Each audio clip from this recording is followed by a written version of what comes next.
મિત્રો, મારા લગ્ન ખૂબ મોટા ઘરમાં નક્કી થયા હતા, પણ હું ગરીબ ઘરની છોકરી હતી. મારા ઘરવાળાઓએ વ્યાજે પૈસા લઈને કાર અને 10 લાખ રૂપિયા દુલ્હાને આપવાનું વચન આપ્યું હતું. હલ્દીની વિધિ પૂરી થઈ ગઈ હતી. બધા લોકો મંડપમાં અક્ષતા લઈને ઊભા હતા. થોડી જ મિનિટોમાં લગ્ન શરૂ થવાના હતા, પરંતુ અમારા ઘરવાળા પાસેથી પૈસા પૂરા ન થઈ શક્યા. એટલા માટે દુલ્હાએ લગ્ન કરવા સ્પષ્ટ ઇનકાર કરી દીધો. મારા પપ્પાએ તેના પગમાં પોતાની પાઘડી મૂકી અને વિનંતી કરી, પરંતુ છતાં પણ તેણે લગ્ન માટે ના પાડી દીધી. બધા લોકો રડી રહ્યા હતા. મંડપમાં અફરાતફરી મચી ગઈ હતી. અને ત્યારે અચાનક, તો મિત્રો, આ વિડીયોનો હેતુ માત્ર શૈક્ષણિક અને સામાજિક જાગૃતિ માટે છે. આ વાર્તામાં બતાવવામાં આવેલા બધા પાત્રો, ઘટના અને સ્થળો કાલ્પનિક છે, અને કોઈ પણ વ્યક્તિ કે સમાજ સાથે તેનો કોઈ સંબંધ નથી.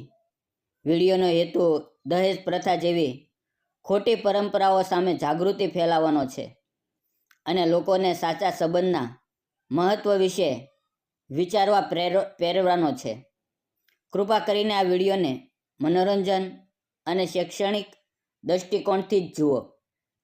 તો નમસ્કાર મિત્રો, મારું નામ નૈના છે. મિત્રો, મારો જન્મ એક ખૂબ જ ગરીબ ઘરમાં થયો હતો. મારા માતા પિતા ખેડૂત હતા, પરંતુ અમારી પોતાની જમીન નહોતી. પણ બીજા લોકોના ખેતરમાં મજૂરી કરીને તે અમને બધા ભાઈ બહેનને ભણાવતા હતા.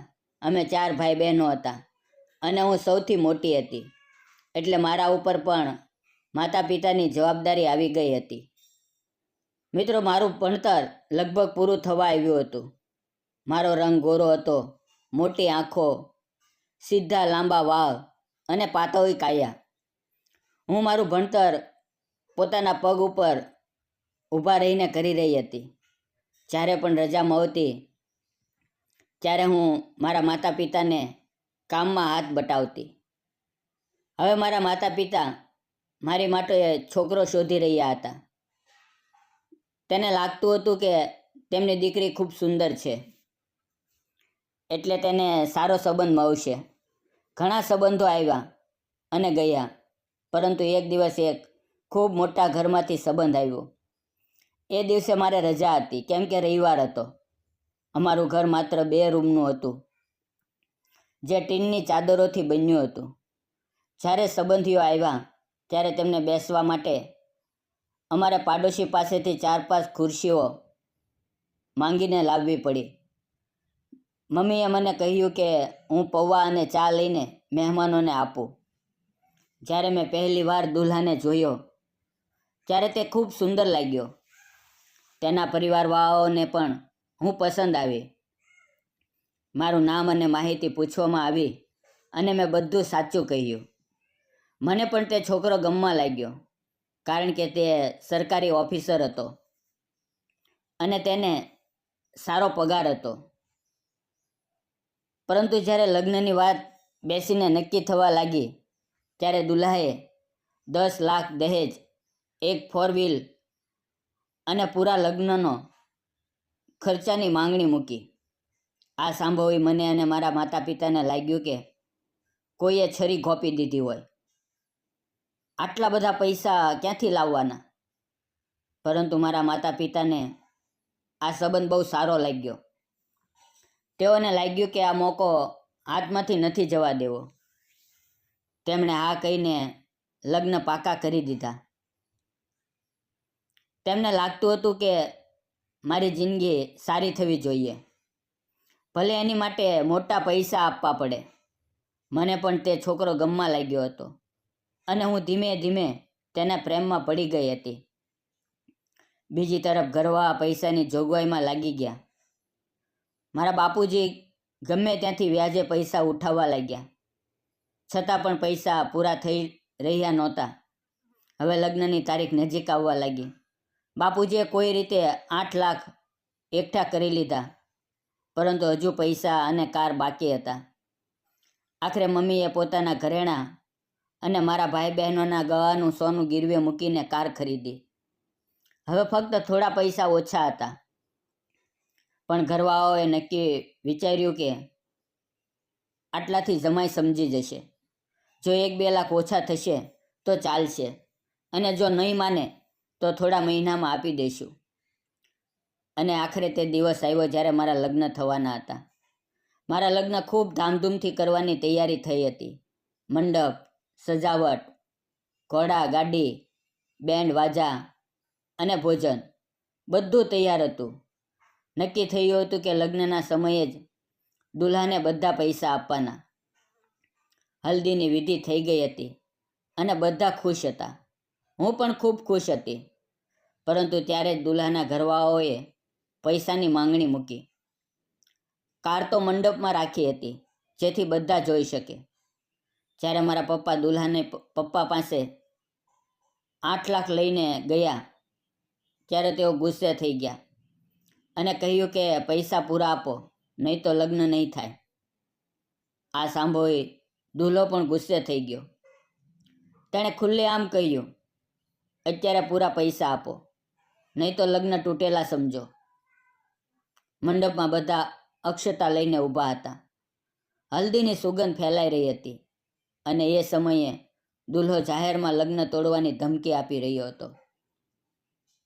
મારા પપ્પાની આંખોમાં આંસુ આવી ગયા, કારણ કે બધાના સામે તેમની ઇજ્જત માટીમાં મોઈ રહી હતી. તેમણે પોતાની પાઘડી ઉતારી અને દુલ્હાના પગ પાસે મૂકી અને વિનંતી કરી, બાકીના પૈસા અમે મહેનત કરીને લગ્ન પછી આપી દઈશું. કૃપા કરીને લગ્ન તોડશો નહીં. પરંતુ દુલ્હાના પરિવારે એક પણ વાત ના સાંભળી. તેઓ લગ્ન તોડી મંડપમાંથી નીકળવા લાગ્યા. બધા મહેમાનો વાતો કરવા લાગ્યા કે હવે આ છોકરી સાથે લગ્ન કોણ કરશે. ત્યારે ત્યાં હાજર એક યુવક, જે દુલ્હાનો મિત્ર બનીને આવ્યો હતો, તે અચાનક આગળ આવ્યો અને ઊંચા અવાજે બોલ્યો, તમે તમારી દીકરીનું જીવન બરબાદ કરી રહ્યા છો. જો આ છોકરો ફક્ત થોડા પૈસા માટે આવું કરી શકે, તો આગળ તે તમારી દીકરીને કેટલું સતાવશે. બધાની નજર એ યુવક તરફ ગઈ. કોઈએ પૂછ્યું, તમે આ છોકરી સાથે લગ્ન કરશો? તેણે જરા પણ વિલંબ કર્યા વગર કહ્યું, હા, હું આ છોકરી સાથે લગ્ન કરીશ. તેણે મારા પપ્પાની પાઘડી ઊંચકી અને ફરી તેના માથા પર પહેરાવી દીધી. મંડપમાં બેઠેલા બધા લોકો આશ્ચર્યમાં પડી ગયા. આ યુવક બીજો કોઈ નહીં, પરંતુ અજયસર દેસાઈ હતા. દુલ્હાના ખૂબ જ નજીકના મિત્ર, પરંતુ તેનાથી પણ મોટા ઉદ્યોગપતિ. તે પુણામાં પોતાની કંપનીના માલિક હતા. અજયે તે જ મંડપમાં લગ્ન કરવાનું નક્કી કર્યું અને મારો હાથ પકડીને મંડપમાં લઈ ગયો. પંડિતોએ મંત્રોચ્ચાર શરૂ કર્યા અને ત્યાં જ મારા લગ્ન થઈ ગયા. હું આશ્ચર્યમાં હતી પણ ખુશ પણ હતી. અજય મને પોતાની કારમાં બેસાડીને પુણામાં પોતાના ભવ્ય બંગલામાં લઈ ગયા. ત્યાં તેમના માતા પિતાએ ખૂબ સન્માનથી અમારું સ્વાગત કર્યું. ઘરમાં પ્રવેશ સમયે મારી આરતી ઉતારી. ઘરના બધા લોકો ખુશ થઈ ગયા. બીજે દિવસે અમે કુળદેવીના દર્શન કરવા ગયા અને અજયે મને પોતાની બાહોમાં ઉંચકીને સીડીઓ ચડાવી. રાત્રે અમારા શયન કક્ષમાં ફૂલોથી સુંદર સજાવટ કરી હતી. મારા જીવનની પહેલી રાત હતી. હું શરમાઈને બેસી ગઈ હતી. અજયે મારો ઘૂંઘટ ઊંચકીને મને પ્રેમથી જોઈ અને કહ્યું, નૈના, મેં તારા પરિવારની બેદરકારી અને તે છોકરાનું વર્તન જોયું. પૈસા માટે એવા માણસો તને ક્યારેય સુખી નહીં રાખે. સાચો પ્રેમ પૈસા પર નહીં, પરંતુ દિલ પર આધારિત હોય છે. હું તને જોઈને તારા પ્રેમમાં પડી ગયો હતો. આ સાંભળીને હું રડી પડી અને અજયની છાતી પર માથું મૂકી દીધું. અજય ક્યારેય પોતાનો અહંકાર બતાવતો નહોતો. જ્યારે મારા માયકે આવતો ત્યારે ખુરશી પર નહીં, પરંતુ ચટાઈ પર બેસતો.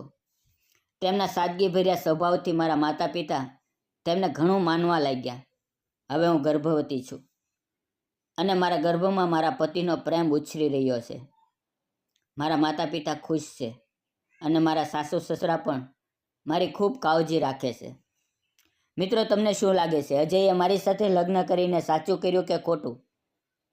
આજકાલ પણ સમાજમાં દહેજ માંગનાર આવા લોકો છે, પરંતુ અજય જેવા માણસો પણ છે જે પૈસાની પરવા કર્યા વગર એક છોકરીનું સન્માન બચાવે છે. મિત્રો, સાચો સંબંધ પૈસા પર નહીં પરંતુ દિલથી બને છે. જો તમને વાર્તા ગમી હોય તો વિડીયોને લાઈક અને એક કોમેન્ટ જરૂર કરજો. ફરી મળશું આવતીકાલે એક નવી વાર્તાની સાથે. ત્યાં સુધી આવજો. વિડીયો પૂરો જોવા બદલ આપ સૌ મિત્રોનો ધન્યવાદ. મિત્રો, આવજો.